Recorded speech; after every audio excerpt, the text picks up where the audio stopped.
Sahih Bukhari 6.60, narrated by Ibn az-Zubair. I said to Uthman, this verse, which is in Surah Al-Baqarah, those of you who die and leave wives behind, without turning them out, has been abrogated by another verse. Why then do you write it in the Quran? Uthman said, leave it where it is, O son of my brother, for I will not shift anything of it, i.e. the Quran, from its original position. Here we see that Ibn Zubair and Uthman disagreed over whether or not a particular verse should be included in the Quran. Ibn Zubair believed that the verse had been abrogated and therefore should be removed from the Quran, while Uthman was insistent that the verse should remain. Uthman had his way, and so this verse is in the Quran today. Again, in the next hadith, we see how Uthman had control over the final state of the text of the Quran. Sahih al-Bukhari 8.817, narrated by Umar ibn al-Khattab. Allah sent Muhammad with the truth and revealed the holy book to him. And among what Allah revealed was the verse of the rajm, the stoning of married person, male and female, who commits illegal sexual intercourse. And we did recite this verse and understood and memorized it. Allah's apostle did carry out the punishment of stoning, and so did we after him. I am afraid that after a long time has passed, somebody will say, by Allah, we do not find the verse of the rajm in Allah's book, and thus they will go astray by leaving an obligation which Allah has revealed. It is obvious that Umar was convinced that stoning an adulterer was part of the Quran and should not be removed. The modern Quran, however, does not contain these verses. So where have they gone? These verses must have been removed by those who were in charge of the text of the Quran. What is clear is that Umar remembered these verses and did not think that they should be edited out, while others obviously did.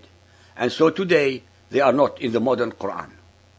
Here we see how the problem of having different versions of the Quran was fixed. It was fixed by Uthman, standardizing one version of the Quran and ordering that all others be burnt. Thus, even the 7 variations that Muhammad allowed were removed, and so were the other collections made by the other companions. Thus, from now on, all oral and written tradition would have to conform to Uthman's version of the Quran. A further serious impediment which complicated the correct compilation of the Quran is the fact that there were verses which were spoken in Medina but were included in surahs which began in Mecca and vice versa. Let us together ponder the following. The followers of Muhammad tell us that there were no variations between Uthman's final version and the other 6 that were destroyed, that they were burnt so that there would be no different recitations. Really? How so? If the scripts were identical, why destroy any of them? After all, they allege that the errors are in the reading of the script that contained no vowels and not in the text. If this was the case, how could Uthman's version, supposedly identical to the others, change an iota of the fact that they were still reading the same script without vowels? It is evident that only because of their extreme desperation to prove the impossible, that the followers of Muhammad unto this day resort to all subterfuge, contortions of fact and logic, mendacities, deceptions, and illogical reasoning to cover up the crystal clear fact that the Quran that they have today is most certainly not the same as the one left to them by Muhammad 1400 years ago. The problem that existed and persisted during the lifetime of Muhammad for his followers is the fact that for as long as he was alive, new revelations, whereby the omniscient Allah was nonetheless allegedly changing his mind, were very conveniently being added to and some subtracted from the earlier ones, abrogated and abrogating verses which affected 71 of the 114 surahs of the Quran. This is why, at the time of Muhammad's death, there existed no singular codex of the sacred text. It is also reported that some major parts of a surah were eaten by a domestic animal. The final text of the Quran was actually fixed in 933 AD. Since the Quran is supposed to be the word of Allah, who is the one who taught Moses the Torah, then the only and unmistakable conclusion for the enormous inconsistencies and differences between them must be because it was the later followers of Muhammad who corrupted the Quran to suit their own agenda. The criminal invariably projects upon his victim his own hatreds, shortcomings, and lack of morality and justice. So do the Arab and Muhammadan scholars. They have conspired over the centuries and even at the present to control all the information that they pass on to the believers by perpetuating the myth of the perfect and divine Quran, contrary to the historical, philological, and theological records that prove it to be otherwise. In fact, the greatest threat to Muhammadan Islam is the acquisition of knowledge, especially of the Bible, by the masses of the believers. Of 114 surahs in the Quran, only 43 were not changed. All the others had verses that were either abrogated or abrogating. This means that in the course of 23 years of Muhammad's mission, the omniscient Allah changed his mind at least 71 times. In summation, the following historical and theological facts are crystal clear and indisputable. 1.